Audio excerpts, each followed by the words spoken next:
Luther Burden. Luther Burden to turds. 6 foot 206, ran a 4.41 40. Not at his pro day.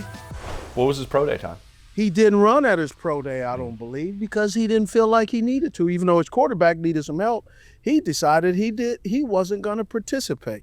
A lot of people are talking about that. That's why guys are dropping. Well, there's a little bit of issue right now, Steve, with what you're saying. I want to piggyback off it because what's happening is there's been a lack of competition during this process that the NFL is well aware of, that evaluators are well aware of. You know what I'm saying? It's once I'm done playing, I'm not going to do the song and dance, the dog and pony show, which is this process, but there are valuable pieces of it. A perfect example is, you want to know why Jackson Dart's going up on people's boards? He crushed the Senior Bowl. He threw at the Combine and crushed it at the Combine. He participated and competed in everything. At his pro day, he asked teams what they wanted to see while he was running his own pro day. They want to see you compete.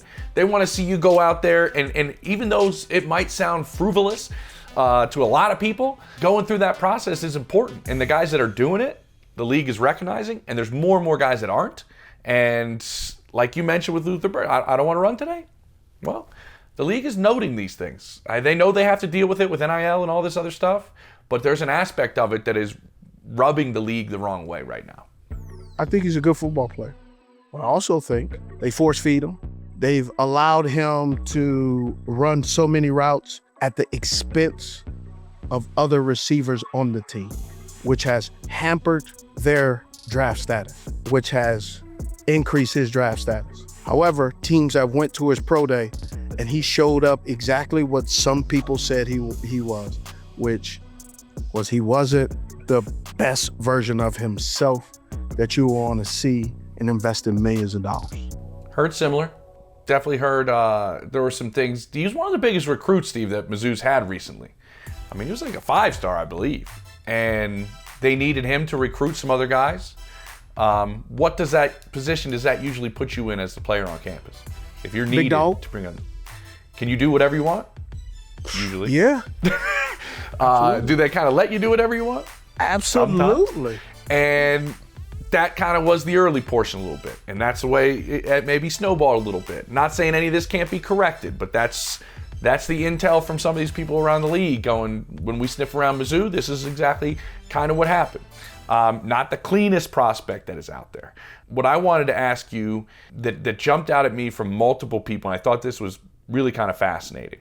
Completely different player with the ball in his hands compared to when he's running the route. And that was said to me by more than one wide receiver coach in the league that I asked.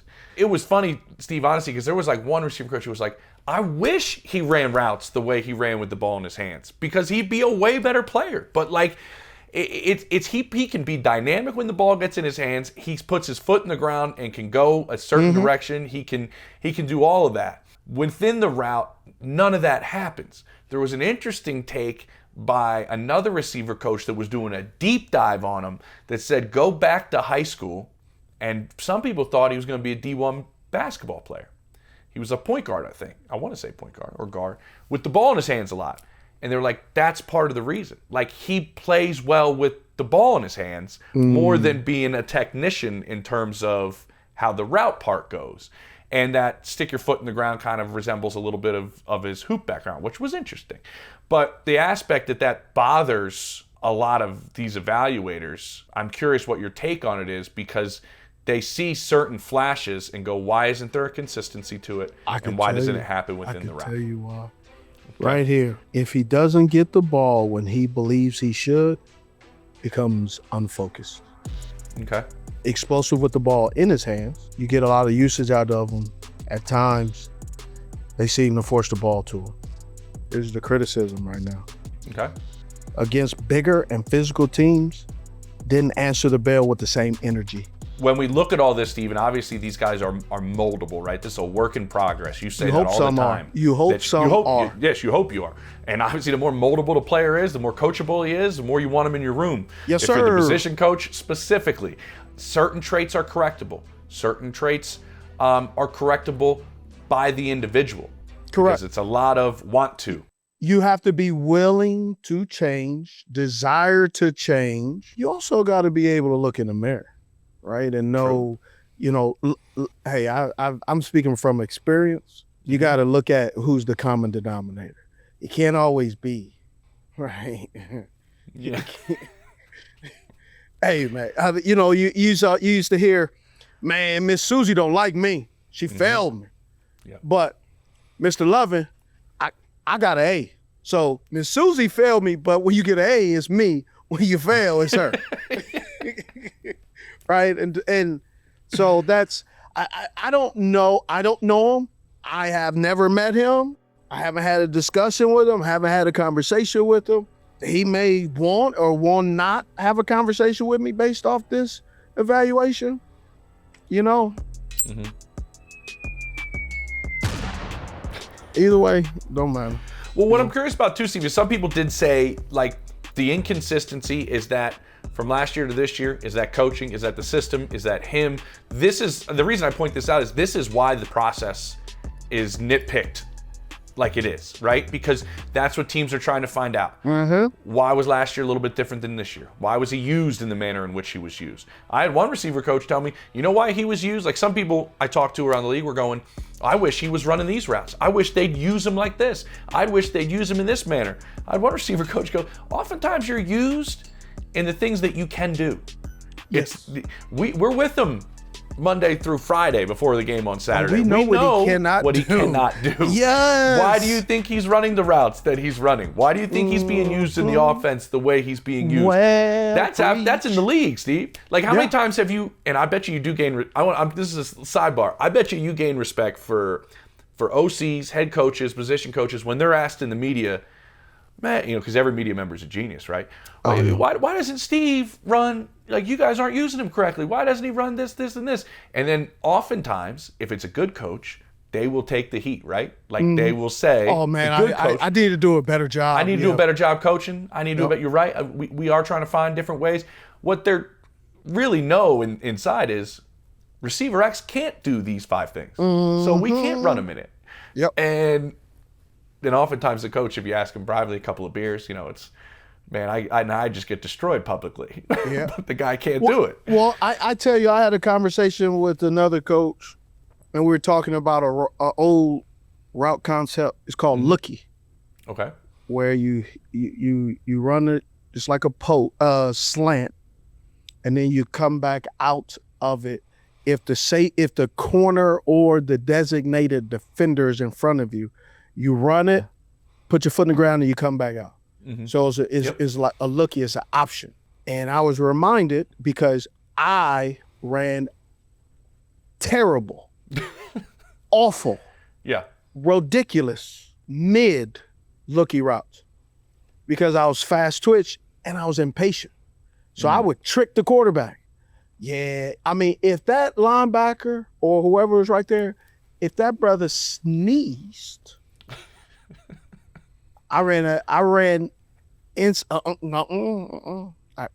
nope. Tricked the quarterback. And so they took me off of looky routes. I said, man, he's very inconsistent. Man, I was so offended. I look back now, I was like, bro, you were terrible. What the hell was wrong with you? Which one was more trouble for you, curls or looky routes? I know Both. you didn't like curls. Both. Yeah. Curls were, I fought the ball against curls, and then looky, I sabotaged myself. Well, is there a part, because I do have here in the, like, I wish he would run more option routes, more option routes like are twitchy routes. Guys. Twitchy guys. Is that guys something that he would be good with? Twitchy guys and option routes can be.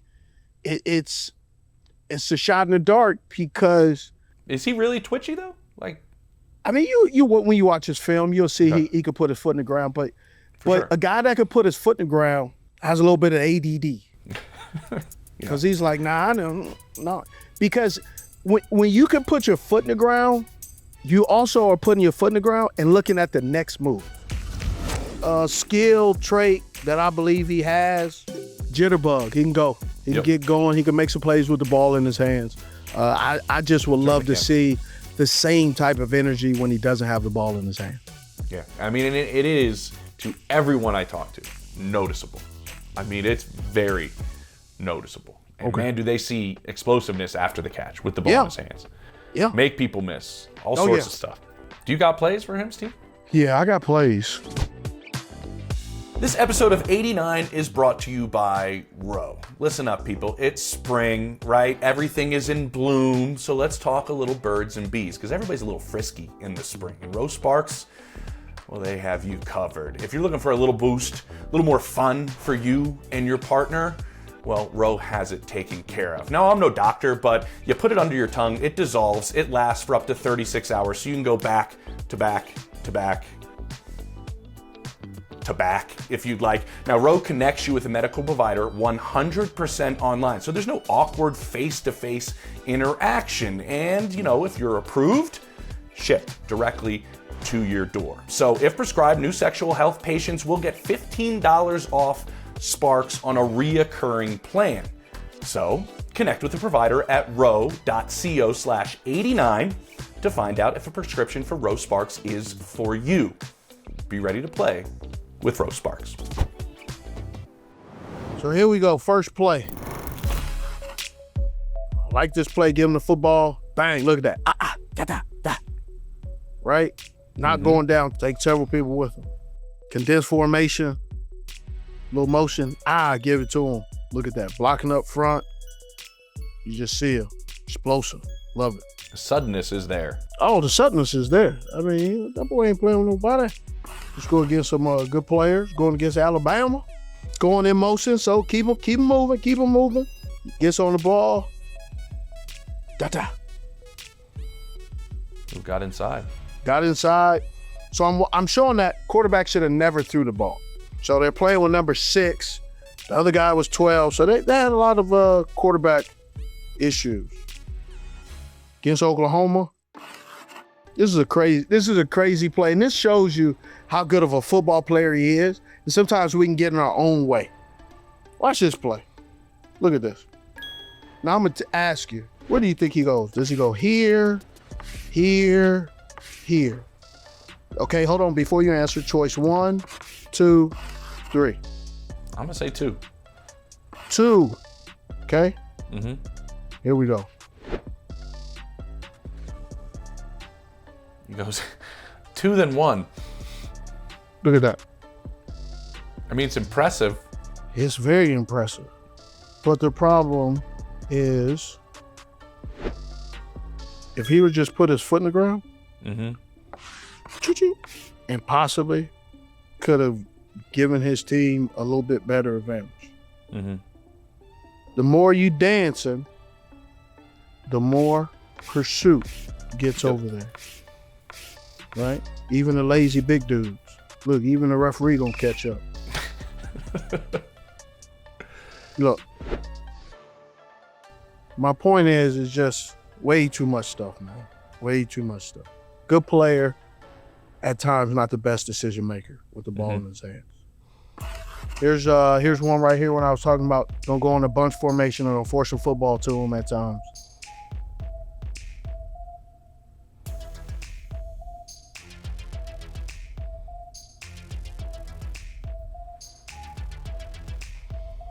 Okay? Got a guy right there. Right there. And the reason I'm pointing this out is because this is way too late. Overthrow. Yeah. That's all I'm pointing out. Good player, but just forcing him the ball. And when you feed a guy like him, I was the same way, you start to expect that if I got to have high production.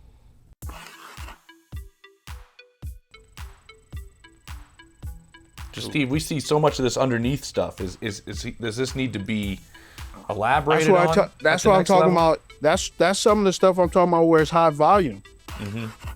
Right? Forcing the ball to him. Makes a great catch. I love it. But sometimes, man, you force a ball and then all of a sudden you start to believe that it's all me.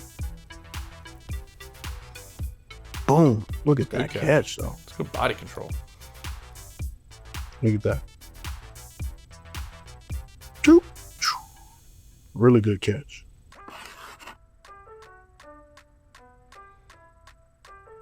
What's crazy? He was being held. Mm-hmm. I mean, holding on to him. Even in South Carolina, that's a penalty.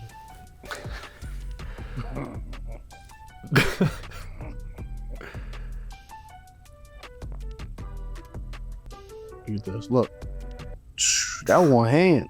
Yeah, it is. Mm. And still after one hand making something happen after the catch. Man, he could play, bro. He's a heck of a football player. Is he a point producer, Steve? Is he a red zone guy? Is he a guy that can put points on the board for you?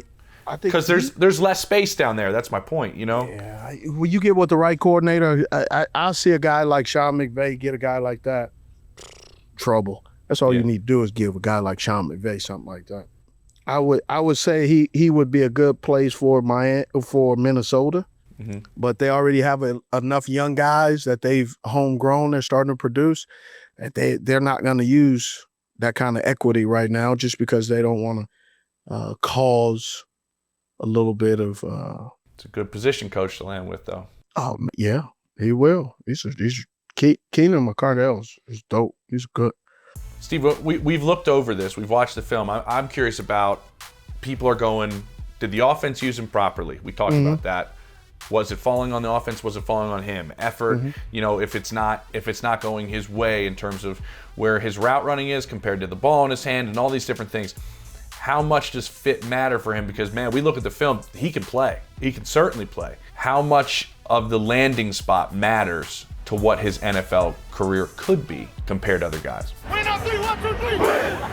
I believe it's a lot. It has a lot to do with where he goes. And where he goes in this situation is also these teams are already looking at what resources do they have to put towards this individual, and will the production give them the return on how much resources they have to invest in them. Because there are some resources in different organizations / cities that you need versus other places, right? Mm-hmm. Let's just say hypothetically, Las Vegas compared to, you know, for most cases, Cincinnati, right? Depending on who the individual is. Houston, Kansas City, right? It all varies. Miami, Tampa. When you're living in Tampa, you're living in Miami, Jacksonville, it's a little bit different. Yeah. Trouble can find you anywhere if you're looking for it. But there's some other places, you're inherently will fall into more trouble if you don't have a little bit of your self-control or self-awareness. That might be the better way to put it. But, man, he can play. I mean, everybody I talked to said, ball in his hands, he's flying, he's moving. Foot in the ground, make you miss, do a lot of things, flashes in the other parts. Everybody left, my final analysis, everybody left out of this going, how do I figure out, if we're going to draft him, how do I figure out what's correctable, what's not, what's his fault, what's not his fault? Because there's parts there that, man, we got a lot we can work with, and there's talent. But the best way to put it was put to me, there's a lot of boxes that need to be checked in this process. And they're trying to figure it out. That's why when you see a guy catch the ball and he turns away too early, he already knows his next move. If it's 7 slice, somebody's slicing down, which means if I'm going in the middle of the field, that guy's going to be right there. And if that quarterback throws the ball to the inside, he's telling me that the defender is on the outside. So I can't go outside. I got to go inside. If that's Troy Polamalu, he's coming down with ill intentions. Yeah. If that's TJ Ward, Oof. Coming down with ill intentions. Very much If so. that's Ed Reed, he coming down to dislodge you. If that's Chris Harris, hell. Sorry, Chris. It may take him, he might be like Hines. He might not be there till next week, right? It just depends on who it is. If that's Mike Brown, in between. Man, my man Chris. Catching strays. Chris Harris was probably the slowest defender in DB, but his acumen Off and the his charts. knowledge made him so quick that he was there. But I knew because of that, if I put Chris and Troy in there, all right, I got point such and such seconds with Troy. I got 1 point with Chris Harris, right? If it was Cam Chancellor, right? Bam, bam. Bam, bam. T's and P's, don't catch that thing, duck. Yeah. Hey, who you throwing it to? Yeah. That wasn't to me. No. Yo, You start pointing. Nah, I was supposed to be over here. Hey, that wasn't me. Cam be over there. Cam would say, "Oh, you didn't want none." I looked at Cam one day and I said, "And tell me something I didn't know." He told me, "Oh, come across that middle." I said, "Man, I walked in the yard and I'm walking out."